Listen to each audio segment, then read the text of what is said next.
Ang pag-ibig ay kusang dumarating, pero kailangan mo pa ring hanapin dahil baka hindi mo alam, nandyan lang pala sa paligid at hindi mo nabibigyan ng pansin. Ang mundo ay isang araw malaking playground. Dito tayo sinusubok para tumibay. Pero wag mong susubukin ang mga taong nagpapakatotoo dahil baka masaktan ka kapag bumalik sa'yo. Kagaya ni Jonathan, dahil sa kanyang hindi magandang karanasan, nawala na siya ng tiwala sa mga tao. Nang dumating ang kanyang pag-ibig, sinubok niya na parang ginto. Pero sa huli, siya pa rin ang talo. Sinubok niya ang taong totoo kaya doble ang sakit na balik nito. Tunghayan natin ang kwento ng buhay ni Jonathan at matuto rin tayo mula sa kanyang pagkakamali. Alamin kung paano siyang bumangon kasama ang mga taong tila gintong idinarang sa apoy para lalong maging dalisay. Uy tol, jowa mo? Mukhang miss na miss ka na. Pinuntahan ka na talaga dito sa trabaho. Siniko ni RJ si Jonathan nang makita nito ang dalagang si Casey. Ha? Nasaan? Seryoso? Tanong ni Jonathan sa kaibigan. Break time nila sa trabaho kaya nakaupo sila sa gilid ng kalsada habang nagmemeryenda. Kaagad namang napatingin si Jonathan nang inginuso ng kaibigan ng kasintahan niyang patawid sa kalsada. Umayo siya ng tindig nang makita ang kasintahan. Sinalubong niya ito ng tingin hanggang sa makalapit sa kanila. Pagkalapit ng dalaga ay bumati ito sa kanila. Hi boys, saktong dating ko. Break time niyo sa trabaho. Ay naku, wag naman kayong masyadong ganyan sa akin. Pinagdidikdikan nyo talagang kailangan ko na rin maghanap ng jojowain eh. Bakit kailangan mo pampuntahan si Jonathan dito sa trabaho, Casey? Pwede mo namang i-chat o i-text para magkita na lang kayo pagkatapos ng trabaho ah. Pabirong sabi ni RJ sa dalaga habang nagkakamot pa ng ulo. Napangiti naman at bahagyang napayuko si Casey dahil medyo nahiya sa sinabi ng binata. Pasensya ka na RJ, maghanap ka na kasi ng GF mo nang hindi ka naiinggit sa kaibigan mo. Tss, alam mo Casey, naghahanap naman ako eh. Nga lang kasi mga pihika ng mga babae, ayaw na nila ng gwapong lalaki na kagaya ko. Ang gusto nila yung endangered looks kasi kapag gwapo raw pinag-aagawan. Ayaw nila kasi nakaka-stress. Pabiro na namang sagot ng binata. Sabi? Natatawang sabi ni Casey. Kilala na niya ang kaibigan ng nobyo bilang palabirong tao, kaya hindi mahirap pakisamahan. Oo, kaya nga para sana hindi na ako mahirapan pa. Baka naman may kapatid ka pang babae o kaya pinsan. Kahit malayong kamag-anak, pwede na rin. Basta nasa lahi nyo pa rin ha. Ayoko nang lumayo pa ng lahi. Kasi maganda na yung magkakalapit tayo, di ba? Sabi pa ni RJ na lalong tinawanan ng dalaga. Puro ka talaga kalokohan, RJ. Pasensya na, nag-iisa na lang akong babae sa angka namin. Ganun ba? Ay, kung ganun, baka maging matandang binata na lang talaga ako nito. Sabi ni RJ. Ano ka ba, tol? Nawawalan ka naman agad ng pag-asa. Malay mo, hindi pa'y pinapanganak ang para sa'yo. Singit naman ni Jonathan sa usapan ng dalawa. Pagkatapos ay tinapik sa balikat ang kaibigan. Tol, wag namang ganun. Angal ni RJ habang nakakunot ang noo. Bakit naman? Sa pag-ibig, age doesn't matter. Nasa modern era na tayo. Wala namang bubuli sa'yo kung malaki ang agwat ng age nyo na magiging girlfriend mo. Sabi ni Jonathan. Sus ko tol, kinakabahan ako sa sinasabi mo. Wag mo sabihin, ipagkakasundo mo ako sa anak ninyo ni Casey na bubuuin nyo pa lang. Wag tol, maghunos dili ka naman. Hindi ko papayagan yan kahit magpumilit ka pa. Pabirong sabi ni RJ pero seryoso ang kanyang mukha nang sabihin yun. Siraulo ka talaga, naisip mo pa yun? Wag ganun, baka mamaya yung magiging anak namin piliin na lang na hindi isilang. Doon ka na nga muna, mag-uusap lang kami. Baka kung saan pa mapuntang usapan kapag nandito ka eh. Kung saan-saan kasi nakaliko ang ugat sa utak mo. Sabi pa ni Jonathan. Sige tol, maiwan ko muna kayo. Baka mamaya marinig ko pang I love you-an nyo. Baka masira lalo ang araw ko. Diyan na nga kayo.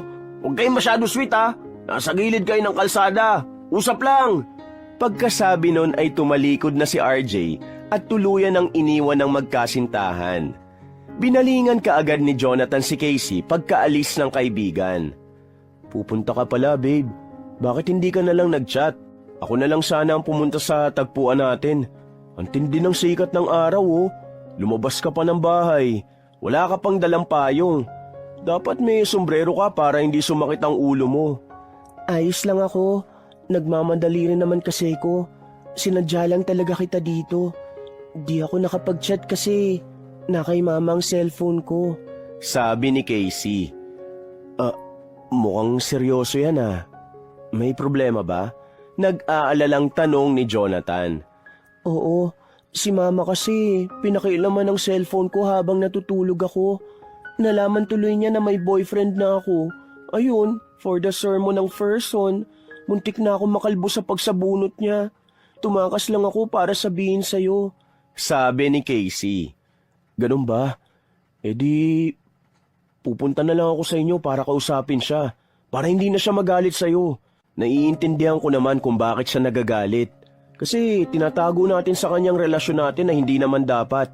Mas mabuti na kausapin ko na siya. Sabi pa ni Jonathan. Nagpakawala ng malalim na buntong hininga si Casey bago sumagot kay Jonathan. Mahigpit ang kanyang ina pagdating sa pagkakaroon niya ng kasintahan.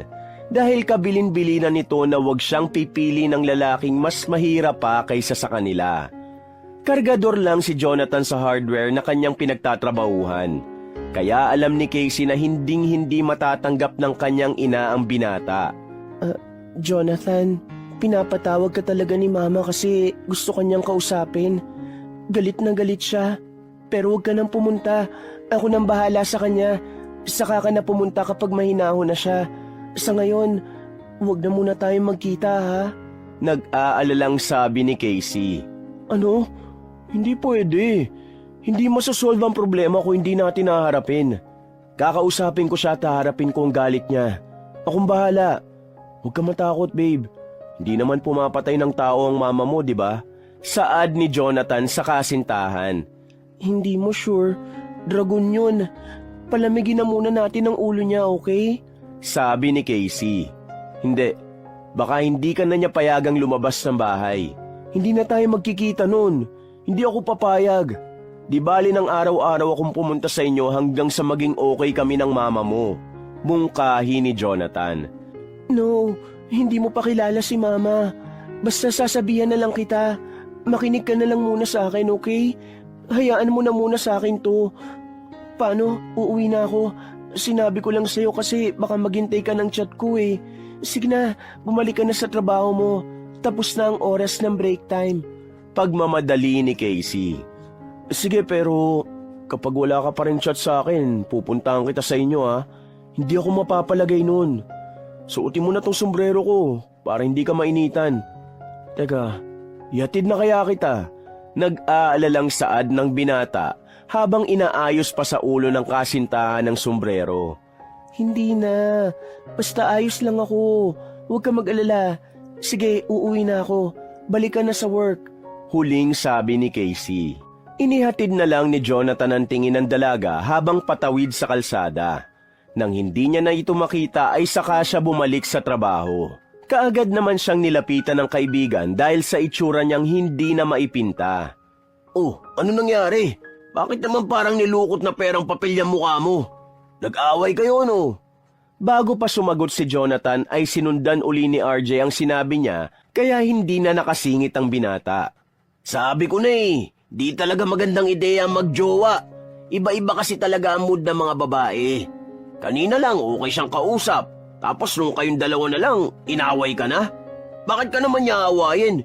Ikaw na yata ang pinakamabait na lalaking nakilala ko. Sa kagwapuan naman, sumunod ka lang sa akin.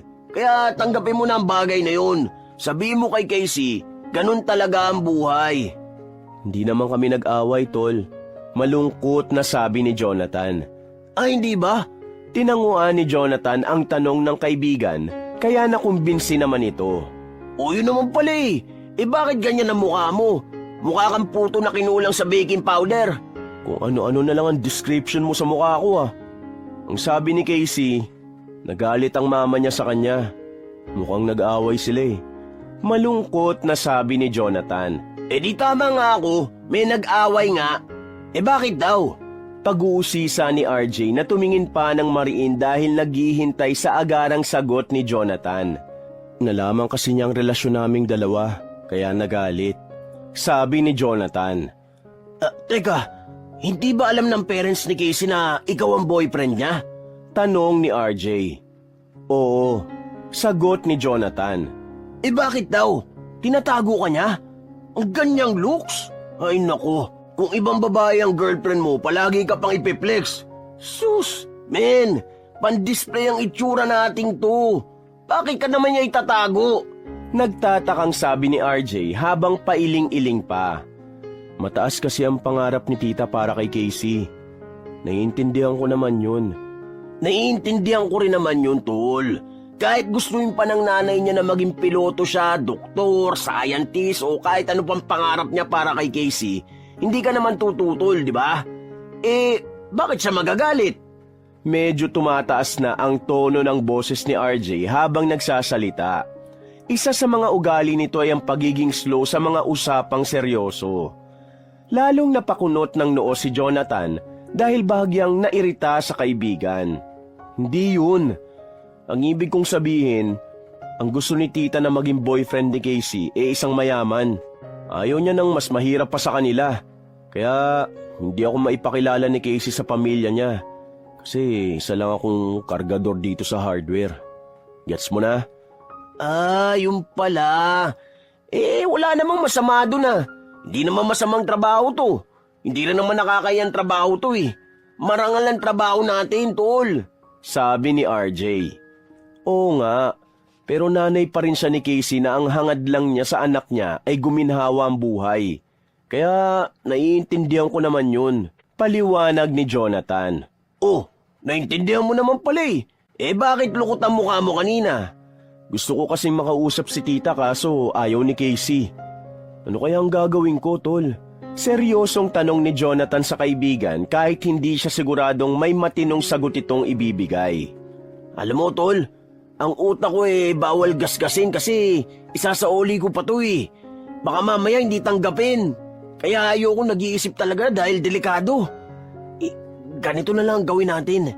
Mamaya, pag out natin sa trabaho, pumunta tayo sa kanila at harapin mo ang pamilya ni Casey. Lalaki tayo, tol. Matapang tayo. Wala tayong inuurungan. Kapag di mo inarapan nanay ng jowa mo, para mo na rin sinabi na hindi mo kayang ipaglaban ng babaeng mahal mo. Kaya pupunta tayo mamaya. Okay? Sabi ni RJ. Minasahe pa ng kaibigan ang kanyang likod na para bang pinapalakas ang kanyang loob sa gagawing bakbakan. Hindi siya makapaniwala na may saysay ang isasagot ni RJ sa kanya. Nakumbinsi naman siya dahil yun din ang gusto niyang mangyari.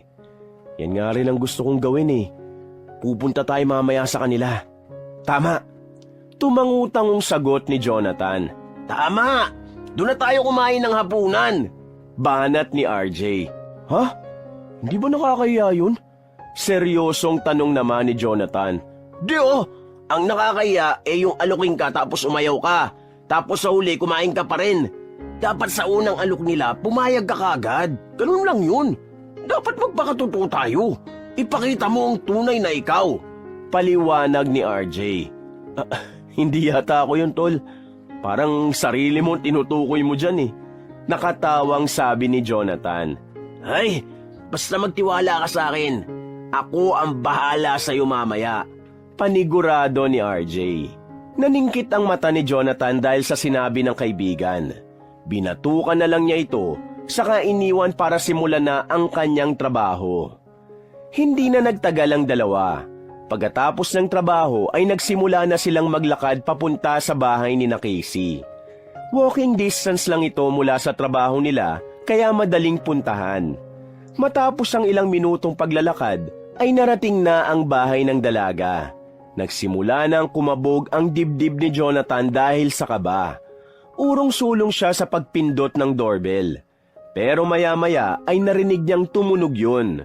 Nang tingnan niya ay nanlaki ang kanyang mata matapos makitang pinindot ni RJ ang doorbell. Pagkatapos ay tumayo na sa harapan ng gate. Dali-dali niya itong nilapitan at bahagyang hinigit ang braso. Teka, anong ginawa mo? Kabadong tanong ng binata sa kaibigan. Bakit? Dadalaw tayo, di ba? Ang tagal mo kasing pindutin ng doorbell kaya ako na gumawa. Nagugutom na rin kasi ko, tol. Seryosong sagot ni RJ. Tol, hindi pa ako ready. Pampira ka naman oh. Dinadaga pa nga ang dibdib ko Kabadong sagot ni Jonathan. Ano ka ba? Kapag pinabayaan mo daga na yan, mamaya may pusa na yan kasama. Tapos maghahabulan na yan sa dibdib mo. Mainam talaga na kasama mo ko. Mag-relax ka lang dyan ha. Ako nang bahala. Saad ni RJ na buo ang loob. Parang mas lalo kong kinabahan sa sinabi mo, tol Huwag na kaya tayong tumuloy. Sa ibang araw na lang kaya. Saad ni Jonathan sa kaibigan. Hinihila niya na ito palayo nang biglang magbukas ang maliit na pinto ng gate. Matandang lalaki ang nagbukas para sa kanila at kaagad sila nitong tinanong. Sino sila? Anong kailangan ninyo? Dahil naunahan ng hiya si Jonathan, si RJ na ang kumausap sa matandang lalaki. Magandang gabi po, Lolo. Ako po pala si RJ. Ito naman po ang kaibigan ko si Jonathan. Inahanap po namin si Casey. Si Casey, ang apo ko. Ay, sino ba kayo? Nagtatakang tanong ng matanda habang kinikilati sila mula ulo hanggang paa. Ako po kaibigan lang. Pero ito pong kasama ko, kaibigan po niya. Sabi ni RJ. Kaibigan? Tanong ng lolo. Opo, Lolo. Boyfriend po. Pasigaw na sagot ni RJ sa matanda nang madali nitong maunawaan ang kanyang sinabi. Boyfriend?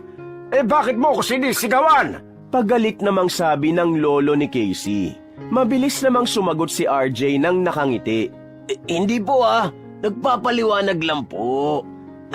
Nandyan po ba si Casey? Oo, hindi naman yung pwedeng umalis kasi bantay sarado ng nanay niya. Mabuti at pumunta kayo. Pumasok na kayo sa loob nang masabo na kayo doon. Saad ng matanda. Po, bakit naman po kami sasabunin Hindi naman po kami damit, Lo. Pabirong angal ni RJ. Kaagad namang bumulong si Jonathan para patahimikin na ang kaibigan. Tama na, tol. Umayos na tayo. Nakaayos naman tayo Medyo hindi nga lang okay ang damit natin. Pero mukha pa rin naman tayong tao, di ba? Sagot ni RJ. Natigilan sila nang muling magsalita ang matanda. Halina kayo. Kanina pa kayo hinihintay ni Conchin sa loob. Seryoso silang sumunod sa matanda papasok ng bahay. Nang makarating na sila sa sala, ay halos sumuksok naman si RJ kay Jonathan. Naabutan nila ang pamilya ni Casey na nasa sala. Kanya-kanya sila ng pwesto sa mga upuang naroon. Abala sila sa panonood ng palabas sa TV. Sabay-sabay na napalingon ng pamilya ni Casey nang sabihin ng matandang lalaki na dumating na ang nobyo ng dalaga. Kaagad na napatingin si Jonathan sa ginang na napatayo mula sa pagkakaupo para harapin siya. Ikaw? Ikaw ba si Jonathan? Ang lalaking kinalolokohan ng anak ko? Tanong ng ginang na may kataasan na agad ang tono ng boses. Ako nga po ang boyfriend niya. Magandang gabi po, ma'am. Nabanggit po kasi sa akin ni Casey na gusto niyo raw po ako makausap. Matapos magsalita ni Jonathan ay tinignan siya ng ginang na tila kinikilatis ang buong pagkatao. Tinasan pa siya nito ng kilay pagkatapos ay napahalukip-kip. Halina kayong dalawa. Maupo muna kayo sa sopa nang makapag-usap ng masinsinan.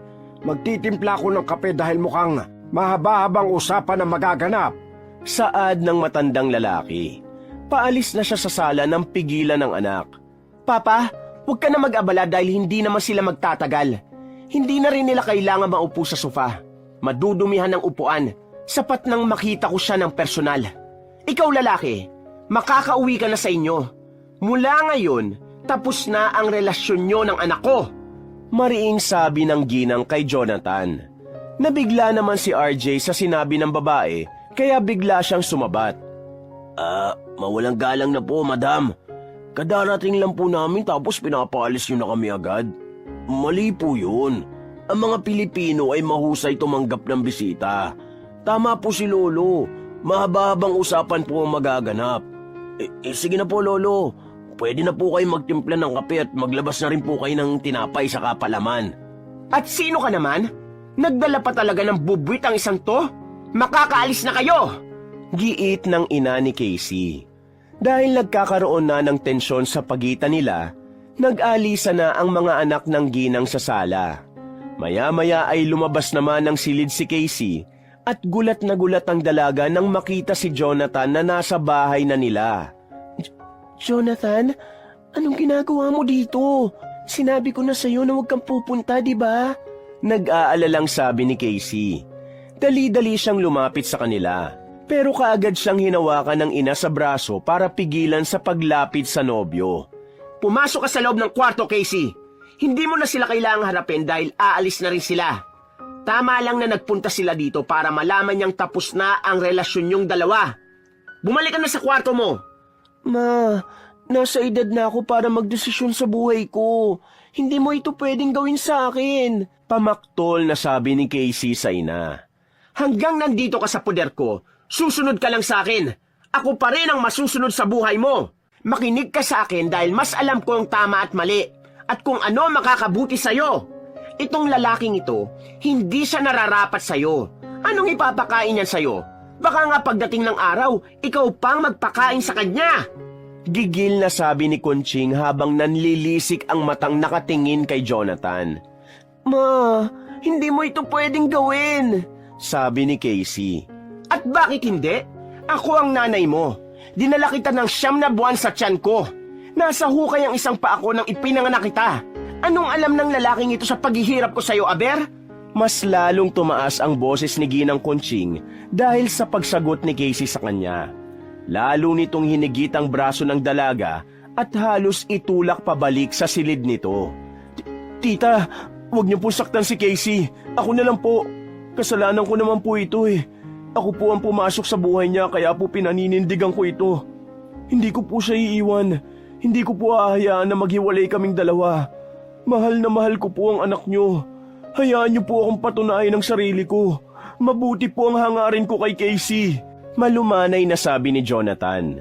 Baka sa mga mata niya ang pag-aalala sa nobya, kaya halos gusto niya ng lapitan para ilayo sa ina. Pero hawak naman siya ni RJ sa braso at pinipigilang lumapit sa mag-ina. Huwag mong lapitan, Tol. Huminahon ka lang. Makukuha pa to sa maayos na usapan. Madam, huwag naman po kayong sumigaw. Sasakit lang po ang lalamunan nyo niyan. Mag-usap lang po kayo na maayos. Sabat ni RJ para awatin ang dalawa sa pagpapalitan ng mga salita. Pero pinaningkitan lang siya ng mata ng ginang. Biglang nakaramdam ng takot si RJ kaya naitulak niya si Jonathan dahilan para malapitan nito ang mag-ina. Tol, sabi ko sa'yo huwag kang lumapit eh. Ang tigas ng ulo mo, liga nga dito. Huwag kang sugod ng sugod. Relax ka lang. Muling hinablot ni RJ ang braso ng kaibigan at hinigit ito. Pero imbis na si Jonathan ang nahatak niya, ay ang ina ni Casey ang nahawakan niya. Madam, bakit nandito ka sa tabi ko? Di ba nandun ka lang kanina? Ay, huwag niyo na po sagutin. Mas mainam na dito ka na lang at doon na lang sila. Tapos maupo na po tayo sa sofa nang makapag-usap na tayo ng maayos. Kayo po pala. Tara na po. Bago pa magsalita ang ginang, kaagad nang hinila ni RJ at sapilitang pinaupo sa sofa. Pagkatapos ay sinenyasan niya na rin sina Jonathan at Casey na maupo na rin sa katapat na sofa. Maya-maya ay dumating na ang matandang lalaki na may dalang tray na naglalaman ng tasang may kape at ilang tinapay. Tumayo si RJ at sinalubong ang matanda para kunin ang dala nito. Pagkatapos ay magkatabi silang naupo sa isa pang bakanting upuang pangdalawahan. Ilang minutong katahimikan ang namagitan sa kanila. Maya-maya ay binasag na ng matandang lalaki ang katahimikang yun. Alam niyo ba, ang ginto ay hindi tumitibay kung hindi dinadarang sa apoy. Pagsisimula ng matanda. Kaya nga po, Lolo. Ewan ko pa dyan sa mga yan at hindi pa magsibili ng ginto. Sabat ni RJ habang abala sa pagkain ng tinapay. Napatingin naman ang lahat sa kanya at napaisip siya. Ay, sorry. Hindi ko pa pala kayo naalok. Kapi kayo. Masarap ang timpla ni Lolo. Saka yung tinapay, masarap din. Pati ang palaman, wala akong masabi. Pero mamaya na kayo magmerienda. Sige, usap lang kayo. Ako na muna ang bahala sa merienda. Nakakaya namang hindi ubusin eh. Nag-abala si Lolo. Sige po, Lolo. Ituloy mo na ang sinasabi mo at ang bibig kong ito eh. babarahan ko ng tinapay nang hindi na makapag-ingay. Pagkasabi nun ay kaagad ngang isinubo ni RJ ng buo ang isang tinapay. Nagpatuloy naman ang matandang lalaki sa kanyang pagsasalita. Katulad ng ginto, ang relasyon ay nagpapatibay din na makapagsubok. Kung talagang para kayo sa isa't isa, handa ninyong harapin ang bawat pagsubok. Hindi ba, Kunching? Humarap din kayo ni Emmanuel sa mga pagsubok ng buhay. Wala na ang asawa ko, Papa. Maaga niya akong iniwan. Kaya ako nagpasa ng lahat ng mga responsibilidad na dapat ay siyang gumawa. Kaya hindi mo ako masisisi kung ayaw kong mawala ng saysayang buhay ng anak ko. Abay, hindi ko yung pinagtapos sa kolehiyo para lang maghirap sa buhay kapag nagkapamilya na, no? Sagot ng ina ni Casey. Masyado mo namang pinangungunahan ang buhay ng dalawa kahit hindi pa nagsisimula. Ang tungkulin ng mga magulang sa anak ay gabayan sila. Ang desisyon ay nasa kanila dahil buhay nila yan. Pero tayong magulang, dapat manatiling nakaagapay lang.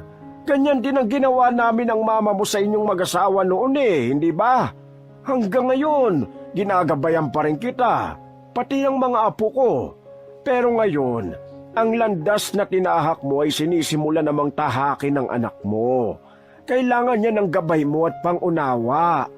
Mahabang paliwanag ng matanda na halata sa mukha ng anak niya na hindi ito nagustuhan. Papa, kaya nga ako nagkakaaganito dahil ginagabayan ko ang anak ko. Tingnan mo nga itong lalaking... Ano nga bang pangalan mo? Baling ng ginang kay Jonathan. Jonathan po. Sagot ni Jonathan. Tignan mo na, kahit pangalan mo ang bilis mong nakalimutan. Ano nga ang trabaho mo? Tanong uli ng ginang. Magalang namang sumagot si Jonathan. Sa hardware po, dyan sa malapit. Hindi pa natatapos ni Jonathan ang sinasabi, ay nagsalita na uli ang ina ng kanyang nobya. Kargador, hindi ba? Kargador lang sa isang hardware. Sabihin mo nga, magkano ang sahod ng trabaho niyan?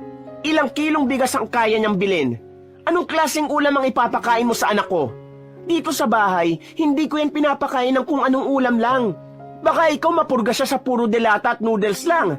At ang masakla pa, baka may oras na hindi siya makakain dahil wala namang pagkain. Tapos mababaon kayo sa utang. Ganyan ba ang buhay na ibibigay mo sa anak ko? Hindi ko po hahayaan na mangyari yon, tita. Sagot ni Jonathan. Huwag mo nga akong matawag-tawag na tita. Hindi naman kita kaano-ano.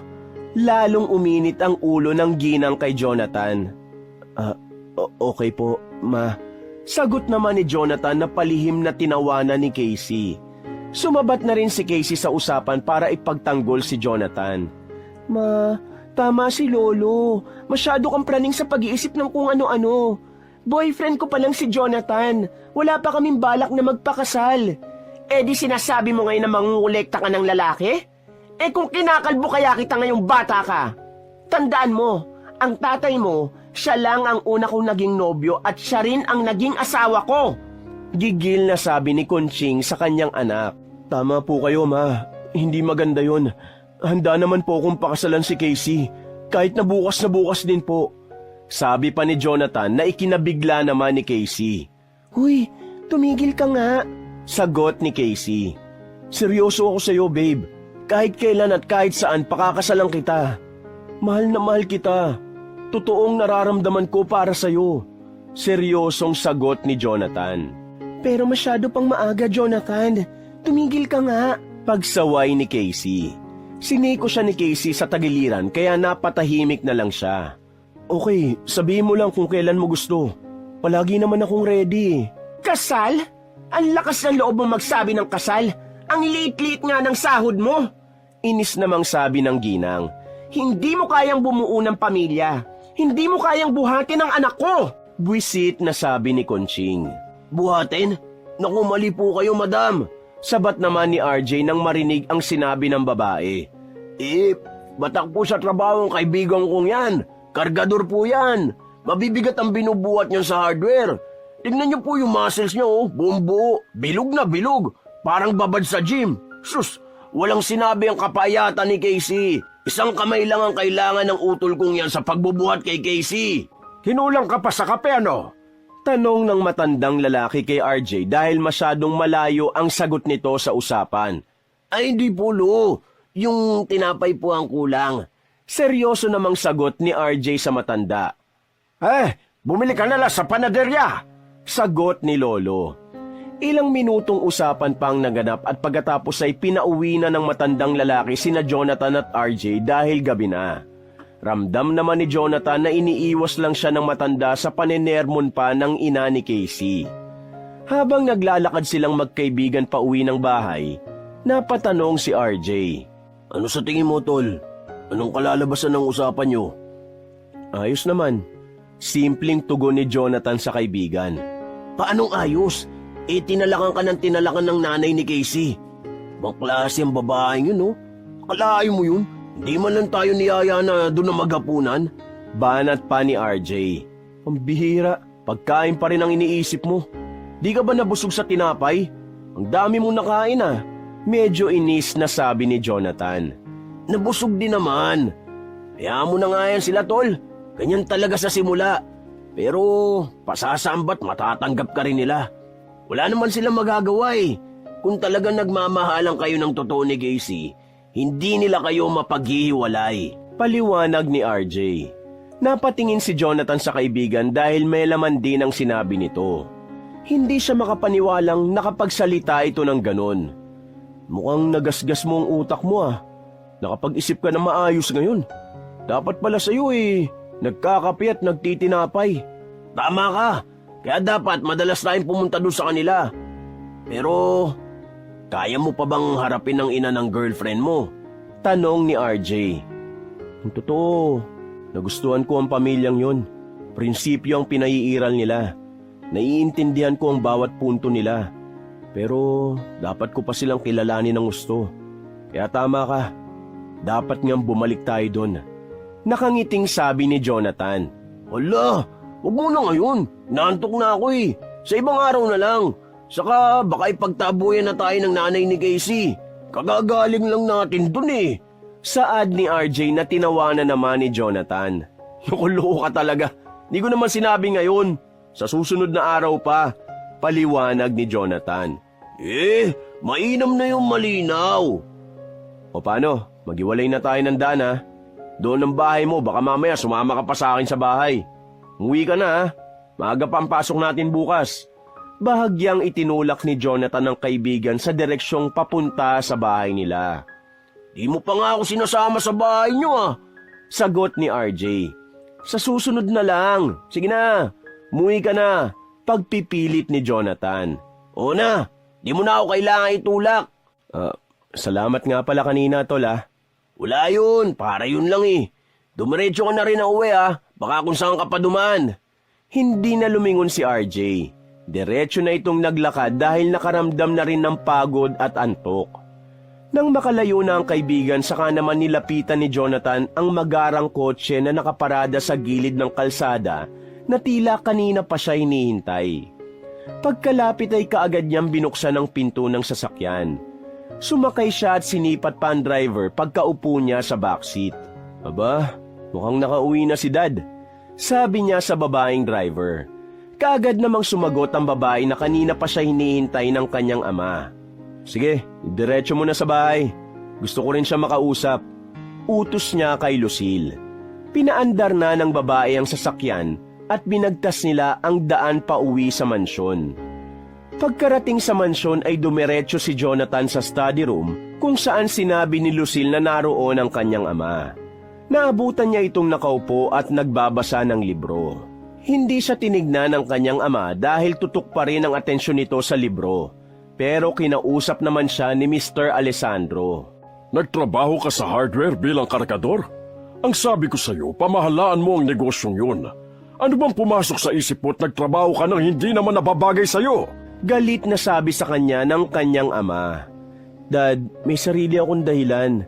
Saka, pinamamahalaan ko rin naman ng hardware. Hindi ko naman yung pinababayaan eh.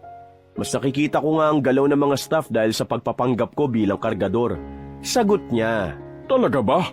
O baka ang babae yun ang dahilan kung bakit mo pinapasok ang walang kwentang bagay? Kahit saan na lang kita ilagay, Jonathan, hindi ka pa rin sumusunod sa simpleng bilin. Paano mo pamamahalaan ang lahat ng negosyo natin? Pagiging kargador lang pala ang gusto mo. Saad pa ni Mr. Alessandro, Dad, hayaan niyo na po muna ako. Alam ko kung anong ginagawa ko, malaki na ako. Kaya ko na magpasya para sa sarili ko. Basta okay ang negosyo, kaya wag mo nang alalahanin yun. Saka pwede ba, wag mo na akong pasubaybayan kay Lucille. Hindi na ako bata. Angal niya sa ama. Ipakita mo sa akin na kaya mong ayusin ang buhay mo. Kapag napatunayan mo nagbago ka na nga, ibibigay ko ang gusto mong pabayaan kita. Sa ngayon, si Lucille ang mata ko para malaman kung ano ang mga kalukuhang pinaggagawa mo. Kapag nagkandaloko-loko na naman ang buhay mo dahil sa babae, kagaya ng dati, ipapakasal na talaga kita. Ako ang hahanap ng babaeng mapapangasawa mo. Naiintindihan mo ba? Galit na sabi ni Mr. Alessandro. Dad, seryoso ako kay Casey. Hindi mo siya pwedeng pakialaman. Lalong nagseryoso si Jonathan nang mapasok na sa usapan ang kanyang nobya. Ang tanong, siya ba seryoso sa'yo? Lahat na lang ng naging girlfriend mo, pera lang ang habol sa'yo. Anong pinagkaiba ng babae niya sa mga naging ex mo? Tinigilan na ni Mr. Alessandro ang pagbabasa sa libro at itinuon na ang atensyon kay Jonathan. Basta Dad, huwag ka muna makialam ngayon, please. Ako nang bahala sa lahat. Pagkasabi niya noon ay lumabas na rin siya ng silid. Hindi niya na pinakinggan ang iba pang sinasabi ng kanyang ama. Dumiretso siya sa kanyang silid at isinubsob ang mukha sa unan pagkahiga sa kama. Hanggang ilang sandali ay nakatulog na rin siya. Kinabukasan, umalis na si Jonathan kahit hindi pa nakakapag-almusal. Maaga siyang pumasok sa trabaho. Oras ng break time nang makita niya ang lolo ni Casey na nakapila sa hardware para bumili. Kaagad niya itong nilapitan para tanungin. Lo, ano pong ginagawa niyo dito? Oh, ikaw pala, Jonathan. Bibili lang ako ng gamit para sa aking rocking chair. Bumigay na kasi ito dahil sa katagalan. Bumibigat siguro ang timbang ko kaya nawasak na ang upuan. Sagot ng matandang lalaki. Ganun po ba? Gusto niyo po bang tulungan ko na kayo na gawin ang upuan niyo? Tanong uli ni Jonathan. Di ba may trabaho ka? Saad ng matanda. Opo, pero pwede naman po akong mag-half day ngayon. Kaya tutulungan ko na po kayo, Lo. Di ba wala rin naman po kayo makakatulong sa paggawa nun? Baka po masaktan kayo kapag pinilit niyong kumpunihin. Tinanguhan ng matanda ang sinabi ni Jonathan. Kagaya ng napag-usapan nila, nag-half day si Jonathan at pumunta sa bahay ni Casey para ayusin ang rocking chair ng matanda. Walang kasama sa bahay ang lolo ni Casey dahil nasa trabaho ang mga ito. Malayang nakakilo si Jonathan at nakapagkwentuhan silang dalawa habang inaayos niya ang upuan. Mukha nga pong matagal na ang upuan na ito, Lo. Marami na pong mga paliting parte. Saad niya habang isa-isang binabakla sa mga bahagi ng upuan na kailangan ng alisin. Oo, matagal na nga yan. Marurupok na mga kahoy. Ang upuang yan ang sumasabay din sa aking katandaan. Kagaya ko, marami na rin kwento ang rocking chair. Yan ang piping saksi sa lahat ng mga pinagdaanan ko sa buhay. Tugon ng matandang lalaki. Talaga po? Mukhang marami nga po kayong kwento, Lolo. Pwede ko po bang marinig? Ani Jonathan. Aba, mukhang interesado ka. Sige, hayaan mong ikwento ko sa iyo ang mga karanasan ko. Alam mo bang nakikita ko ang sarili ko sa iyo? Tanong ng matanda na ikinakunot naman ng noo ni Jonathan dahil sa pagtataka. Ha? Bakit po, Lolo? Tanong ni Jonathan. Noong nakilala ko si Amanda, nabighani talaga ako sa ganda niya.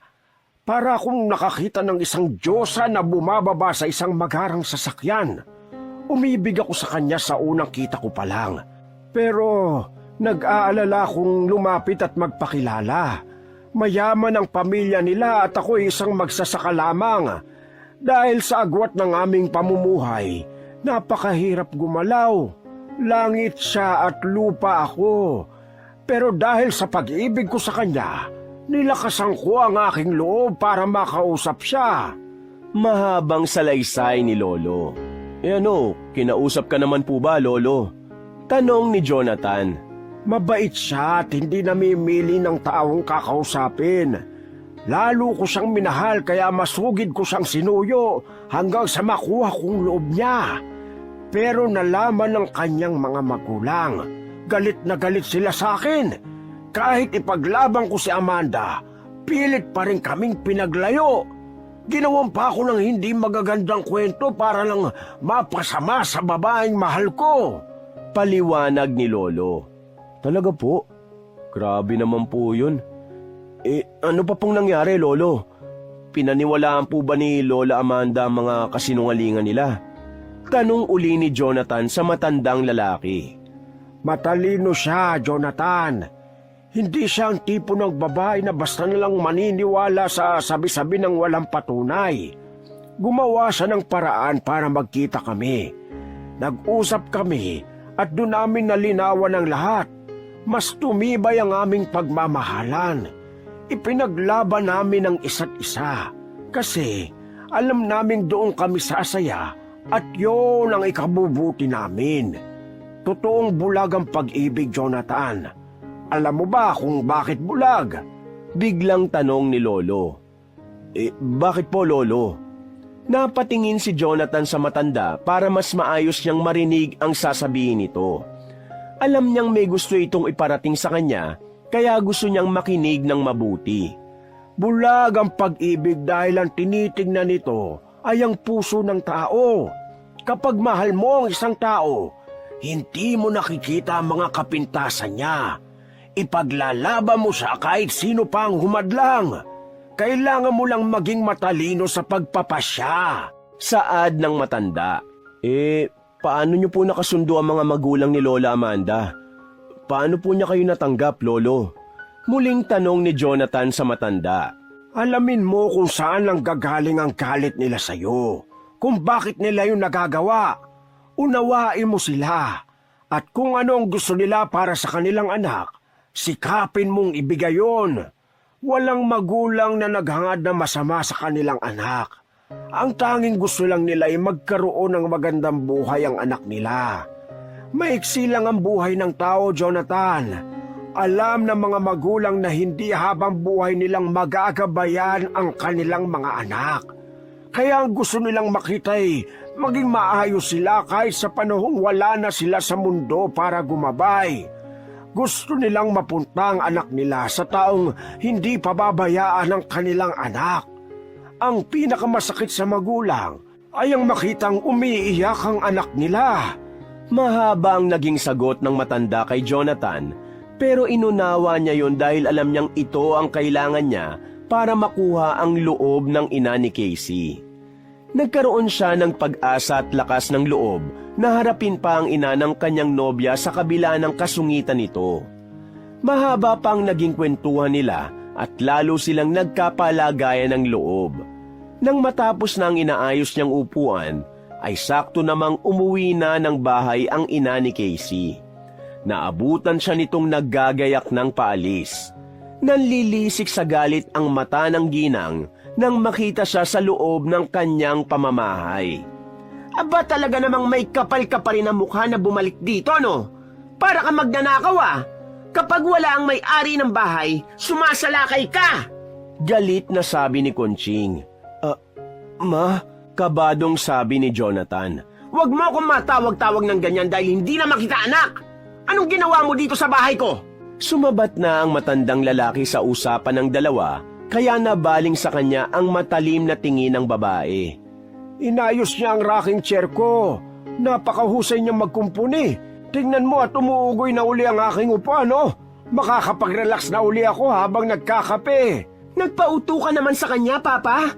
Wala siyang ipinagkaiba sa mga naging kasintahan ng apo mo. Papapaniwalain sa matatamis sa salita. Paaasahin. Tapos sa huli, lolokohin. Kinukuha lang niya ang loob mo tapos sa huli, ang apo mo ang masasaktan. Nakita mo na kung paanong umiyak ang batang yon? Ilang iyak pa ba ang gagawin niya para matuto siya? Inis na sabi ni Conching. Hindi ko po sasaktan ng anak niyo. Pangako po yan, sabi naman ni Jonathan. Lalong tumaas ang kilay ng ginang nang tumingin sa kanya. O sige, sabihin na nga nating may mabuti kang puso. Yan bang pagmamahal mo ay sapat na para mabigyan ng magandang buhay ang anak ko? Abay ni 5 duling yata ay hindi mo kayang mag-ipon sa bangko. Sa tingin mo ipapayag akong magdildil ng asin ng anak ko sa piling mo? Ang kapal na mukha mong pumasok sa isang relasyon na wala namang plano sa kinabukasan. Ako ang ina ni Casey. Ako ang magpapasya kung sino ang makakasama niya sa buhay. Kaya ikaw lalaki, wala ka nang aasahan pa. Umalis ka na dito! Ipinagtulakan ng ginang si Jonathan papunta sa pintuan. Panay ang sigaw nito habang pilit na pinalalabas ang binata. Sa ayaw at sa gusto mo, tapos na kayo ng anak ko! Ipapadala ko siya sa probinsya o kahit sa ibang bansa para lang mailayo sa hampas lupang kagaya mo! Lumayas ka sa pamamahay ko! Layas! Ang kapal na mukha mong tumuntong dito! Alis! Wala nang nagawa si Jonathan nang ipagtulakan siya ng ginang palabas ng bahay. Nang makalabas na siya ay agad nitong isinara ang gate at pinakawalan pa ang mga aso. Pinagkakahulan siya ng mga ito kaya nakahatak ng atensyon sa mga kapitbahay. Nakayuko na lang niyang iniwan ang lugar. Habang naglalakad, nasalubong niya ang kasintahang si Casey na pauwi na galing sa trabaho. Jonathan, galing ka sa bahay? Bungad nitong tanong sa kanya. Oo. Tipid namang sagot ng binata. Kumunot agad ang noo ng dalaga na nagpapakitang nainis ito sa ginawa ng binata. Sabi ko naman sa'yo, di ba, huwag ka munang pupunta sa bahay. Sa itsura mong yan, nakatikim ka na naman kay mama. Ang kulit mo rin kasi eh. Dapat sinasabi mo sa akin kung pupunta ka at dapat nandun din ako sa bahay. Para naman na ipagtatanggol kita kahit paano. Anong ginawa sa'yo ni mama? Wala, ayos lang ako. Pumunta lang ako kasi tinulungan ko si Lolo na gawin ang rocking chair niya. Sagot ni Jonathan. Hinawakan niya ang braso ng nobya sa kamarahang hinila. Magkape muna tayo. Mamaya ka na umuwi, pwede ba? Sige. Mukhang mahaba-habang usapan yan ah. Sagot naman ni Casey pagkatapos ay sumama na sa nobyo. Pumunta sila sa malapit na cafe at doon nag-usap. Seryoso ang mukha ni Jonathan na napansin naman agad ng kanyang nobya. Ilang malalim na buntong hininga ang ginawa ng binata at pagkatapos nun ay nagtanong na si Casey sa kanya. Ano ngang ginawa sa'yo ni mama? Panimula ni Casey. Alam ko naman na may pinanggagalingan ng galit niya. Ang sabi niya, ipapadala ka niya sa probinsya o kaya sa abroad. Balak niya tayong paghiwalayin. Seryosong sagot ni Jonathan. Tinawanan agad ni Casey ang sinabi niyang yon bago nagsalita. Natakot ka naman. Ano ka ba? Galit lang yun si mama kaya niya nasasabi yun. Pero sa tingin mo papayag ako sa gusto niya? Matanda na ako, Jonathan. Kaya ko nang ipaglaban kung anong gusto ko. Huwag mo na yung intindihin. Ganun ba talaga siya ka-materialistic? Tanong ni Jonathan. Oo, kasi mula nang mamatay si Papa dahil sa aksidente, wala nang kinapitan si Mama kundi ang sarili niya. Kaya ayaw niyang maranasan namin ang hirap sa buhay na kagaya ng naranasan niya. Actually, sa akin lang siya ganyan kasi nag-iisa akong babae. Yung mga kapatid ko, palibasa mga lalaki, ayaw naman niyang mag-girlfriend sila ng mas mapera para sa amin. Di mo nga maintindihan utak ni Mama eh. Mahabang litanya ni Casey. Bakit daw ganun? Muling tanong ni Jonathan sa kasintahan. Kasi daw kapag ang babae ang mas may pera, magiging under daw ang asawa. Ayaw ni Mama na maging under ng asawa ang mga kapatid kong lalaki. Kaya ganun. Pero hayaan mo na si Mama. Darating ang araw matatanggap ka rin niya. Basta wag mo lang siyang sukuan, okay? Sabi ni Casey habang sinisipat pa ang mukha ni Jonathan kung naging maayos na ang pakiramdam nito. Siyempre, di naman talaga ako pwedeng sumuko. Ang mahalaga sa akin, ikaw. Nakita ko naman na hindi ka kagaya ng mama mo. Hindi kayo magkaugali. At masaya na ako dun. Nakangiting sagot ni Jonathan. Hindi talaga. Ayoko nang mag-boyfriend ng mayaman. Yung mga ex ko may pera ang mga yun. Madali nilang napapayag si Mama kasi mayaman sila. Kaso mga manloloko. Kapag may pera, madaling makabingwit ng babae at kayang paikutin ng tao. Ekis na sa akin ng mga ganong tao. Kaya mabuti na lang talaga. Kargador ka lang. Alam ko namang masikap ka at masipag. Sapat na yun. Nasamid si Jonathan sa sinabi ng nobya kaya nag-alala ito. Oh, Ayos ka lang? Oo.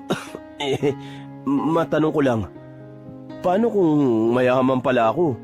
E di makikipaghiwalay ka na sa akin? Seryosong tanong ni Jonathan.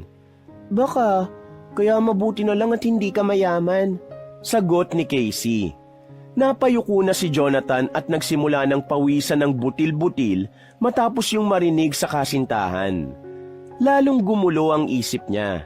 Nag-alala rin siya na kapag nalaman na ng kanyang nobya ang katotohanang hindi talaga siya kargador sa hardware kagaya ng inaakala nito, ay baka nga tuluyan siyang hiwalayan.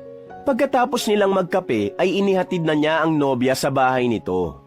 Pagkatapos ay umuwi na rin siya. Nakahiga siya sa malambot na kama at nag-iisip ng malalim. Napahilamo siya ng mukha gamit ang palad sa pag-iisip dahil sa kakasubok niya sa nobya at sa pamilya nito ay lalong gumugulo ang sitwasyon. Ilang linggo ang lumipas at tinawagan siya ng nobya para sabihing na ospital ang lolo nito. Dali-dali siyang pumunta sa ospital para kumustahin ang lagay ng matanda. Oh, ano nangyari kay lolo? Nag-aalala niyang tanong. Nadulas sa banyo. Napilay daw ang kaliwang binti tapos nagkaroon ng dugo sa utak dahil sa pagkakabagok ng ulo. Kailangan daw niyang maoperahan agad, sabi ng doktor. Kaso, wala kaming ipon. Ang pera kasi namin ay sapat lang. Nag-aaral pa rin kasi si Bunso sa kolehiyo. Mainit na naman ang ulo ni Mama. Naiiyak na saad ni Casey. Niyakap niya ang nobya at pinagaan ang loob nito.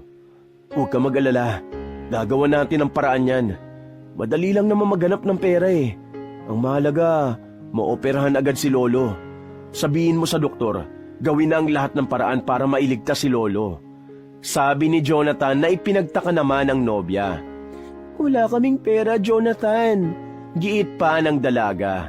Alam ko, ako nang bahala dun. Huwag mo nang alalahanin. Tugon naman niya. Saan ka kukuha ng pera? Ang liit lang ng sinasahod mo sa hardware, di ba? May sarili ka ring gastusin. Sabi ni Casey. Pwedeng bumali sa boss ko, tapos salary deduction. Pagpapalusot na lang ni Jonathan sa nobya para maniwala ito sa kanya. Nakakaya naman sa'yo. Sige, ganito na lang. Tutulungan na lang kitang magbayad. Sa trabaho ko kasi hindi pwedeng mag-advance.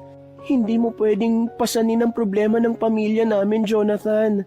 Nahihiyang sabi ni Casey pero dahil wala naman siyang pagpipilian, kinapalan niya na ang kanyang mukha na tanggapin ang tulong ni Jonathan. Habang nag-uusap sila, lumabas naman sa silid ang ina ni Casey. Pagkakita pa lang nito kay Jonathan, ay nanlisik na agad ang mata nito sa binata. Anong ginagawa niyan dito? Bakit mo siya pinapunta dito? Galit na sabi nito kay Casey. Ma, pwede ba? Malapit siya kay Lolo kaya natural lang na nandito siya. Saka huwag kang sumigaw dito, please. Bakit? Ano bang may tutulong ng isang yan sa problema natin, ha? Pera ang kailangan natin para madugtungan ang buhay ng lolo mo. Eh wala naman niyang maibibigay. Kakarampot lang ang kinikita niya sa pagiging kargador. Kahit makuba siya sa kakatrabaho sa hardware, hindi niya kikitain ang perang kailangan natin para sa operasyon ng lolo mo. Paalisin mo na siya. Nakakadagdag lang siya sa problema. Dahil sa galit ng ginang ay halos ipagtulakan niyang paalis ang binata. Kaagad namang umawat si Casey at galit na sinagot ang ina. Ma, wala ka ng ibang bukang bibig kundi ang pera, pera, pera, pera. Oo, kailangan natin ng pera ngayon. Pero wag mo namang alisin ang respeto sa iba. Sigaw ni Casey. Tutulong po ako sa gastusin. Gagawa po ako ng paraan. Saad naman ni Jonathan pero lalo siyang pinanlisikan ng tingin ng ginang. Talaga? At saan ka naman kukuha ng pera, Aber? Baka mamaya magnakaw ka lang. Wag na wag ka magdadala ng pera sa amin kung galing lang din sa masama. Pagkasabi nun ay binalingan naman niya ang anak. Ito na ang sinasabi ko sa iyo, Casey. Sabi ko sa iyong huwag kang kukuha ng taong isang kahig, isang tuka. O ngayon, nakakatulong ba? Baka madawit pa tayo sa mga plano niyan. Ma, pwede ba? Hindi masamang tao si Jonathan. Oo, mahirap lang siya. Pero hindi halang ang bituka niya. At hindi rin niya responsibilidad ng pamilya natin kaya huwag mong ipasa sa kanyang problema natin sa pera. Dahil sa pagsagot niya sa kanyang ina, Isang malakas na sampal ang tinanggap ni Casey. Tita, huwag niyo po saktan si Casey. Pasensya na po sa pagsagot niya sa inyo. Pero pangako, gagawa po ako ng paraan para makahanap ng pera. Hindi po ito ang oras para mag-away-away. Kailangan po natin magkaisa para kay Lolo. Mahinahong sabi ni Jonathan. Tumingin lang ng matalim si Conching kay Jonathan at pagkaraan ng ilang sandali ay nagsalita ito ng mahina at mahinahon pero madiin ang pagkakabigkas. Tama si Casey. Hindi ka parte ng pamilyang ito. Kaya umalis ka na. Kahit kailan, hindi kita matatanggap. Pagkasabi nun ay umalis na ang ginang at iniwan sila.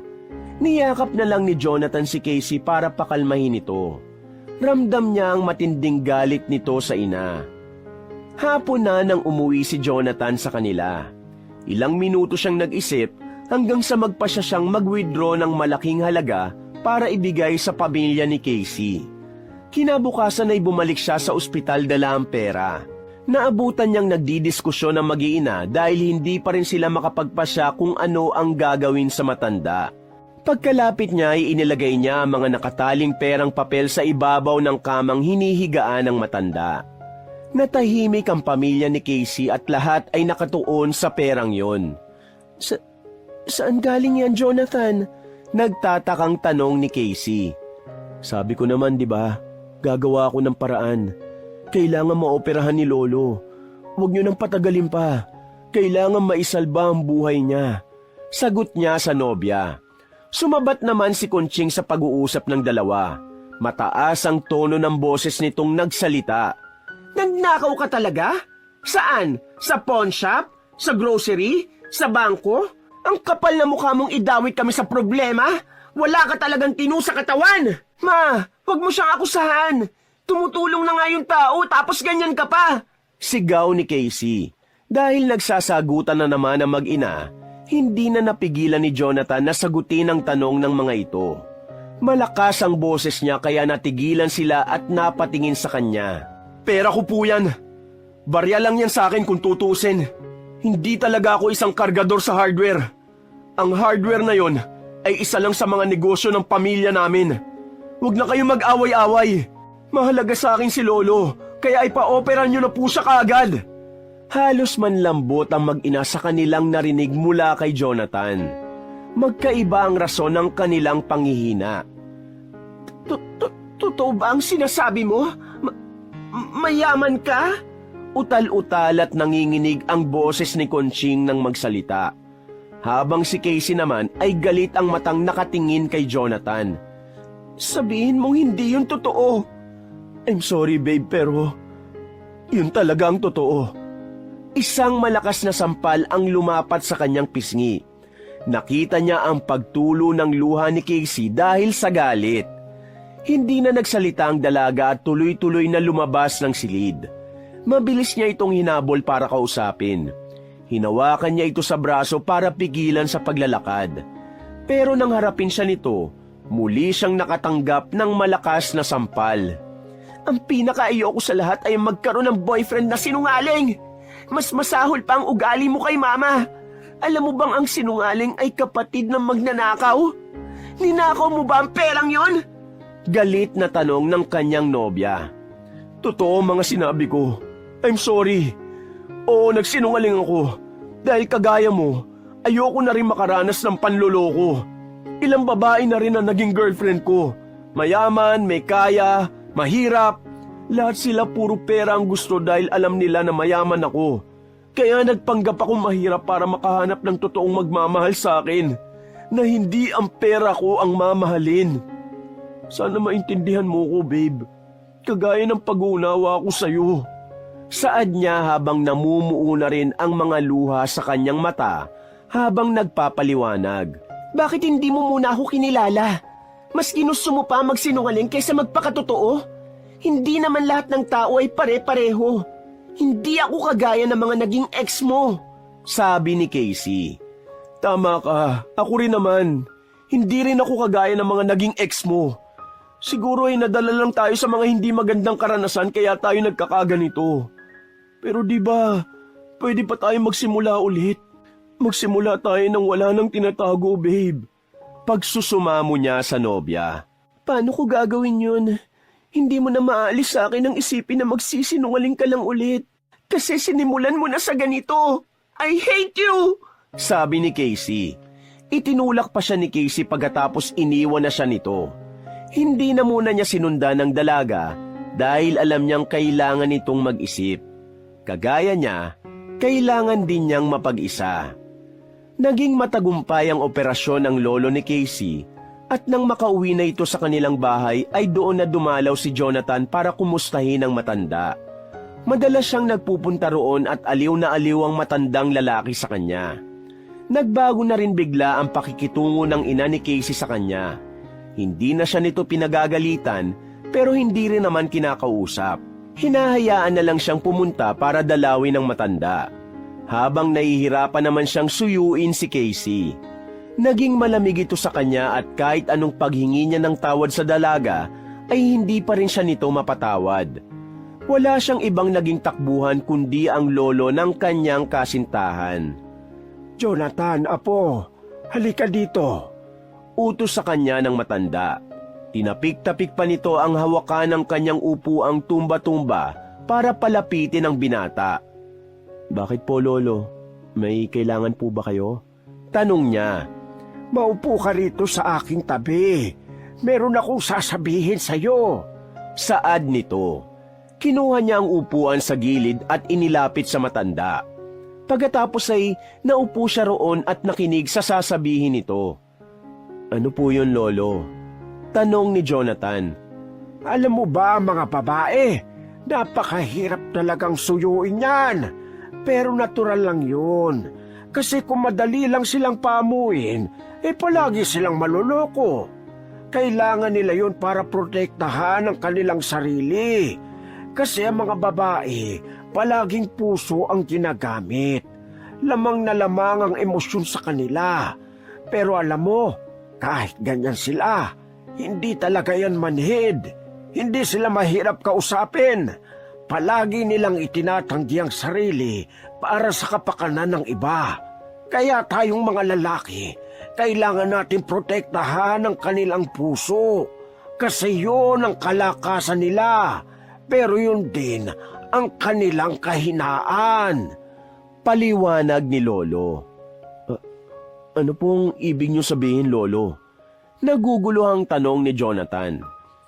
Kapag ipinakita mong nagtsatsaga ka at hindi mo siya sinusukuan, lalambot din ang puso niya.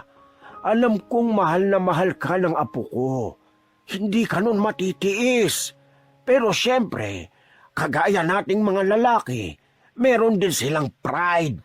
May ego rin sila.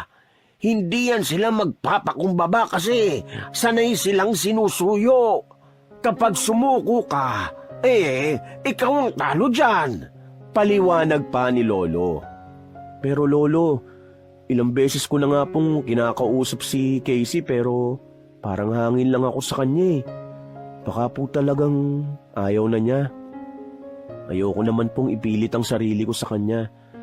Alam kong nagkamali po ako. Pero sana bigyan niya ako ng isa pang pagkakataon. Sa tingin niyo po ba, mahal pa rin niya ako? Madamdaming sabi ni Jonathan sa matanda na tinanguan naman ito. Ang mga babae, ang ugali niyan, tulak ng bibig, kabig ng dibdib. Alam mo yon, kung talagang ayaw niya na sa'yo, bakit hindi kanya pinagtatabuyan? Hinahayaan kanyang pumunta dito sa bahay. Kailangan mo lang siyang suyuin. Huwag mong sukuan. Ang totoo niyan, alam mo ba, kapag umuuwi ka na, kung kailan wala ka, saka ka hinahanap niyan. Kaya imposibleng hindi ka niyan mahal. Naalala ko tuloy si Amanda noon. Ganyang-ganyan din siya. Nung nag-away kami, panay ang taboy sa akin. Kapag umaalis naman ako, galit na galit kasi panay daw ang alis ko. Nako, mahirap talagang unawain sila. Pero isa lang ang alam ko. Ang mga babae, wala silang kapantay kung magmahal. Mahabang salaysay ni Lolo. Kung ganun po, Lo, malamang nga hindi nagalit si Casey sa akin. Baka lang nahihiya lang siyang sabihin na hindi na siya galit. Nakangiting sabi ni Jonathan. Nagtawa na ng dalawa matapos nilang mapag-usapan ang ugali ng mga babae. Gabi na nang umuwi si Jonathan. Kagaya ng dati, nagpaalam siya kay Casey at tangulang ang isinagot nito. Hindi na masama ang loob niya kapag ginagawa yun ng dalaga. Nabawasan na ang pangamba niya dahil sa naging usapan nila ng lolo ni Casey. Ilang araw ang lumipas at naging abala siya sa kanilang negosyo. Nagkaroon ng problema sa isang branch ng kanilang hardware na nasa ibang panig ng bansa. Pinapunta siya doon ng kanyang ama para asikasuhin ito. Dahil sa problema, hindi niya na nagawang magpaalam sa kanyang nobya. May katagalan din bago siya nakabalik sa kanila. Laking gulat pa niya nang umuwi. Minamaneho niya ang magarang kotse at bago pa makalapit sa malaking gate ng kanilang bahay, nakita niyang nakatayo sa gilid si Casey kasama ang kaibigan niyang si RJ. Dali-dali siyang bumaba sa sasakyan pagkahinto niya at nilapitan ang dalawa. Tol, pasensya na ha. Wala na akong nagawa eh. Ilang araw nang nangungulit sa akin ng jowa mo. Inaalam niya kung saan ka nakatira talaga. Kasi nakailang balik na rin siya sa apartment mo kaso wala ka dun, ilang araw na. Ako ang kinukulit kaya sinamahan ko na dito. Pasensya na ha, hindi rin kita makontak eh. Mahabang paliwanag ni RJ kahit hindi pa nagtatanong si Jonathan. Ayos lang, salamat. Nakangiting sabi ni Jonathan. Saan ka ba nagpunta? Ayaw maniwala ni Casey na wala akong alam kung nasan ka eh. Ikaw na nga magsabi sa kanya, tol. Dugtong pa ni RJ. Sige, ako nang bahala. Salamat uli. Sige na, iwanan mo na kami. Ako na ang kakausap sa kanya. Utos niya sa kaibigan. Tumango naman si RJ at iniwan na sila para makapag-usap. Hindi pa naibubuka ni Jonathan ang kanyang bibig, ay sinampal na agad siya ni Casey. Ganun lang yun? Gigil na sabi ni Casey. Anong ganun lang yun? Babe, wala pa akong sinasabi pero nananampal ka na. Mukhang na-exercise mo mabuti ang kamay mo habang wala ako . Pagbibiro niya. Bigla kang darating sa buhay ko tapos bigla ka ring aalis? Ni wala kang paalam? Hindi kita makontak? Sana sinabi mong tapos na tayo talaga para hindi ako nagmukhang tanga na nag-aalala sa'yo. Nagsimula ng mangilid ang mga luha ni Casey habang kinakausap siya. Nag-alala ka? Totoo? Tanong pa ni Jonathan at hindi niya mapigilang mapangiti. Natatawa ka pa? Nananadya ka ba? Ngayon mo sabihin sa akin na ayaw mo na. Dapat bago ka umalis ng walang paalam, sinabi mo muna na tapos na ang lahat sa atin. Kung saan-saan kita hinanap. Tapos parang wala kang pakialam. Anong akala mo sa akin? Wala ka talagang pakialam sa nararamdaman ko . Galit na sabi ni Casey. Sorry babe, biglaan kasi. Nagkaroon ng problema ang business namin sa province kaya kailangan kong ayusin. Sa dami ng iniisip ko, hindi ko na nagawang tumawag. Pinilit ko kasing matapos agad para makabalik ako sa'yo. Paliwanag niya. Sinong niloloko mo? Hindi ako kagaya ng dati, Jonathan. Pare-pareho lang kayo. Mga manggagamit, mga mapanakit. Naiiyak na sabi ni Casey. No, you're wrong. Makinig ka sa akin. Di ba nga sabi mo, iba ka sa mga nakilala ko dati? Kaya naniwala ako sa'yo. Ako ganun din naman. Iba rin ako sa mga nakilala mo noon. Huwag nating itulad ang sarili natin sa mga taong niloko lang tayo. Bigyan natin ang sarili natin ng chance na makilala ang isa't isa at maging masaya. Yun lang naman ang gusto natin, di ba? Ang maging masaya. Ayaw mo na ba? Ha? Sa tanong niyang yon, hindi na sumagot si Casey. Tuluyan ang tumulo ang kanyang mga luha. Pinahid naman yun ni Jonathan sa kaniyakap ang nobya. Hindi na tumanggi si Casey at niyakap ding pabalik ang binata at sa kanya inilapat ang muka sa matipunong dibdib ni Jonathan. Sa ganong sitwasyon, nagkaayos sila. Sinamantala na rin ni Jonathan ang pagkakataong yun para ipakilala ang nobya sa kanyang ama. Bakit ba ngayon pa? Pwede namang sa ibang araw na lang. Nakakayang itsura ko. Ni hindi man lang ako nakapag-ayos. Kasalanan mo talaga to. Angal ni Casey sa kanya. Kahit ano pang itsura mo, maganda ka pa rin. Kaya wag mo nang alalahanin yan. Excited din si Dad na makilala ka, sabi ni Jonathan. Dinala niya si Casey sa loob ng mansyon.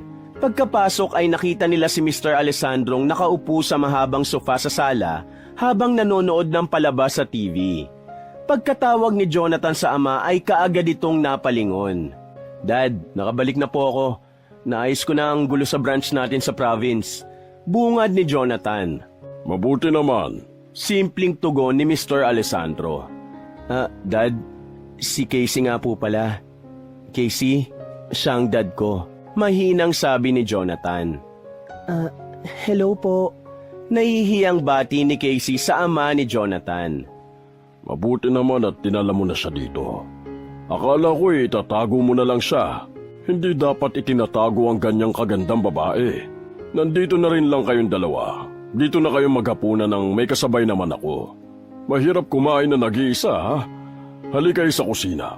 Sakto at nagpaluto ako ng standing rib roast na paborito mo. Doon tayo magkwentuhan sa kusina, ha? Saad ng lalaki at nauna nang lumakad papunta sa kusina. Mahaba ang naging kwentuhan nila habang kumakain. Nawala ang pagkailang ni Casey sa ama ni Jonathan dahil hindi ito mahirap pakisamahan. Halos maikwento na rin ito ang mga kapilyuhan ni Jonathan kaya napuno ng tawanan ng kusina habang sila ay kumakain. Pagkatapos nilang maghapunan, inihatid na ni Jonathan si Casey sa kanila. Nasa tapat na sila ng gate at halos hindi may angat ni Jonathan ang kanyang paa papasok sa loob ng bahay. Nag-aalangan pa rin siya sa ina ng kasintahan.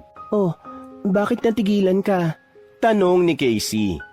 Sa tingin mo ba, kulang pa tong mga pinamili kong pasalubong? Bumili pa kaya tayo? Matutuwa kaya ang mama mo? Nag-aalangang tanong ni Jonathan. Ano ka ba? Mula nung mangyari ang operasyon ni Lolo, nagbago na si Mama. Ano pa bang masasabi niya ngayon? Nakuha na niya ang gusto niya, di ba? Sabi naman ni Casey. Mas ipinagtaka yun ni Jonathan kaya napatanong siya uli. Bakit? Ano ba yon? Baka mamaya hindi na niya magustuhan ng mga pasalubong ko kasi nakuha na pala niya ang gusto niya. Baka lalong magalit siya sa akin. Tangi, ikaw talaga ang gusto nun. Ang gusto niya, makapag-asawa ako ng mayaman, di ba? O ngayon na nalaman niyang mayaman ka pala, ano aarte pa ba siya? Sabi uli ni Casey. Tiningnan pa nito ang suot ni Jonathan at inayos ang kwelyo ng polo. Tingnan mo nga, ibang-iba na ang suot mo ngayon kaysa dati. Pangmayaman na talaga ang suot mo at plantsadong-plantsado. Napakagwapo mo sa itsura mo ngayon. Ako nga itong nag-aalangan, baka hindi ko matapatan ang kagwapuhan mong yan. Ano ka ba? Kaya nga ako nagsuot ng ganito kasi para pantayan ang ganda mo eh. Ang ganda mo kaya. Balik namang papuri ni Jonathan sa nobya. Inismira naman siya ni Casey sa kainaya ng pumasok sa kanilang bahay. Hinila pa nito ang kanyang braso hanggang sa makapasok sila sa loob. Unang bumati sa kanila ang matandang lalaki. Oh, nandyan na pala sila. Saan mo nakita si Jonathan na po? Mukhang natagalan ka sa paghahanap pa. Sabi ng lolo. Opo, Lo. Natagalan nga po ako. Kaya nga po, tatalian ko na para hindi na po makalayo pa. Pagbibiro ni Casey. Oh, halika. Pumasok kayo at maupo dito sa sofa. Ano ba yung mga bit-bit nyo? Napakarami naman yata. Tanong pa ng matanda matapos makita ang mga bit-bit ni Jonathan. Lolo, mga pasalubong ko po ito sa inyo. Galing po kasi ako sa Cebu, kaya namili ako ng mga pasalubong po. Tignan nyo. Ibinida ni Jonathan ang mga dala niya. Isa-isa niyang iniabot sa lolo ni Casey at pati na sa mga kapatid. Tuwang-tuwa ang mga ito sa pasalubong. Ang huling paper bag na natira ay para sa ina ni Casey. Nag-aalangan siyang iabot ito, pero dahil sa senyas ni Casey at ng kanyang lolo, nagkaroon siya ng lakas ng loob na kausapin na ang ginang. May pasalubong din po ako sa inyo. Sana po magustuhan niyo ito. Sabi niya habang iniaabot ang paper bag na naglalaman ng damit. Sa tingin ko po ay bagay na bagay ito sa inyo. May katagalan bago kinuha ng ginang ang paper bag. Tinignan niya muna ang laman nito bago nagsalita. Jonathan, lilinawin ko lang ha. Opo. Ang mga nasabi ko dati hindi mo naman dapat seryosohin. Dapat maintindihan mong ginawa ko lang yun para sa kapakanan ng anak ko. Pero hindi ibig sabihin nun na minamaliit kita. Gusto ko lang makita ang pagsusumikap mo sa buhay. Pero ngayong nalaman ko na mayaman ka naman pala, hindi rin ako natuwa. Po? Baka isipin mo na dahil sa kayamanan mo kaya kita tatanggapin sa pamilyang to ha. Pinapayagan na kitang maging boyfriend ng anak ko kasi nung nawala ka, naglulupasayan. Mugtong-mugto ang mata dahil sa kakaiyak. Mas mahalaga sa akin ang aking anak. Kaya papayag na ako sa relasyon yung dalawa. Naiintindihan mo ba? Dahil sa sinabi ng ginang, biglang umangal si Casey. Ma, ano ba naman yan? Sinabi mo pa yung talaga? Pwede namang mag-explain lang eh. Bakit? Totoo naman ah. Mali ba ako? Tanungin mo nga ang lolo mo at mga kapatid mo kung hindi mo ginawa yon. Dagdag pa ng ina. Bakit kasi kailangan pang sabihin? Pwede ka naman mag-sorry na lang sa kaartihan mo eh. Gigil na sabi ni Casey. Nagtawanan na lang ang mga kapatid ni Casey at pati na rin ang lolo niya dahil sa asara ng mag-ina. Napayuko na lang si Jonathan para itago ang hindi niya mapigilang pagtawa nang malaman ang naging reaksyon ni Casey sa mga sandaling nawala siya. Doon niya napatunayang mahal nga siya talaga nito, kagaya ng sinabi ng kanyang lolo. Bago umuwi si Jonathan ay kinausap pa siya uli ng matandang lalaki. Isang seryosong usapan na naman ang kanilang ginawa. Isa naman yun sa mga gusto ni Jonathan sa matanda. Gustong-gusto talaga niya ang makipag-usap sa mga kagaya ni Lolo dahil marami siyang natututunan. Oh, diba? Sabi ko na sa'yo eh. Ang mga babae ay sala sa lamig, sala sa init. Para silang babasaging baso. Hindi mo pwedeng lagyan ng malamig na tubig kapag nabilad sa init ng araw. Tiyak na mababasag. Kaya dapat silang ingatan at pahalagahan. Sila talagang tunay na kayamanan. Pagbibida ni Lolo. Tama po kayo, Lolo. Ang mali ko lang talaga dati, isang side lang ang tinitingnan ko. Kung ano lang ang gusto kong makita. Puro laging pagkakamali ng iba. Hindi ko nakikitang kabutihan nilang taglay. Namulat po ako dahil sa mga payo niyo sa akin. Marami po akong natutunan sa inyo, Lolo. Saad niya sa matanda nang initian naman ito. Ako rin naman. Marami din akong natutunan. Ang pamilya ko marami din ang natutunan sa'yo. Nagbago sila dahil ipinamulat mo sa kanila na hindi pera ang mahalaga dito sa mundo. Mas makapangyarihan pa rin ang pagmamahal at pagpapatawad. Salaysay ni Lolo. Opo, Lolo, tama po kayo.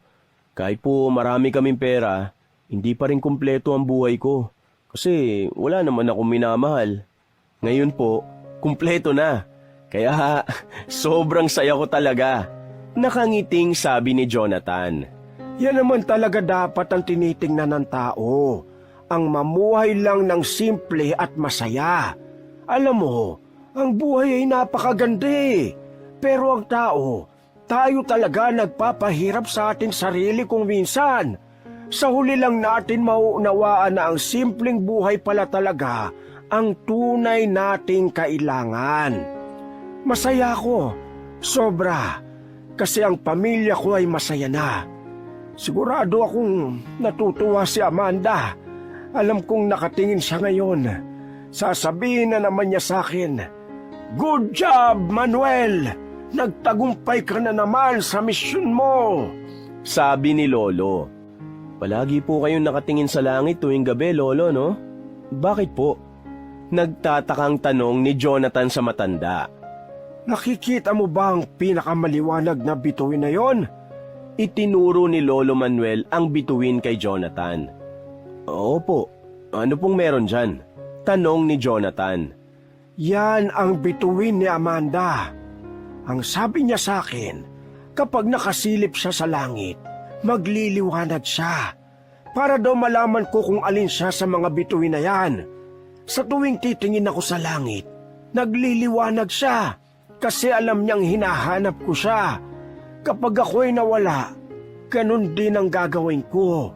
Sa tuwing titingin kayo sa langit, Dalawa na kaming nagliliwanag na bituin.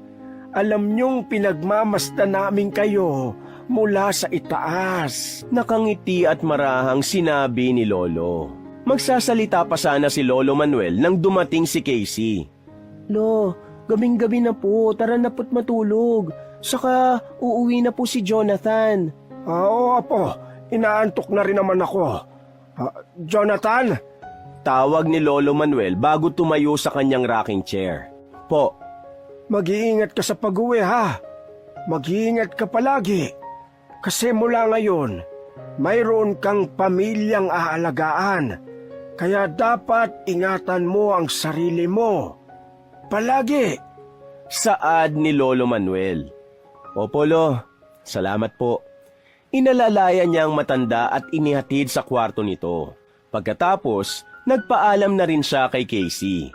Pagkalabas niya sa bahay ng nobya, pinagmasdan muna niya ang munting tahanan ng kanyang bagong pamilya. Napangiti siya dahil naisip niya ang habilin ng matanda. Opo, Lo. Ako na po. Mula po ngayon, ako na po mag-aalaga sa kanila. Huwag na po kayong mag-alala. Pagkasabi ay tumingala naman siya sa langit. Nakita niya ang isang bagong sibol na bituin. Nagliliwanag din ito at nahatak nito ang kanyang paningin. Naalala niya ang kanyang ina. Namatay ito dahil sa karamdaman. Ma'am, I'm sorry po kung ngayon lang ako nakatingin sa langit. Hindi ko napapansin na palagi ka palang nakatingin sa akin. Ayos lang po kami ni Dad. Ayos lang din po ako. Nakita niyo po, sila po ang bago kong pamilya. Di ba sabi mo dati, pangarap mong pamilyang malaki. Sabi mo pa, nagsisisi ka dahil hindi mo ako nabigyan ng kapatid. Kaya wala akong kalaro o kaaway. Pero ngayon po, Ma'am, meron na po. Kumpleto na po ang pamilya. Huwag na po kayong mag-alala dyan. Pagkasabi niyon ay ngumiti siya at saka sumakay sa magara niyang sasakyan. Masaya niyang binabagtas ang daan pauwi sa kanyang ama. Wakas!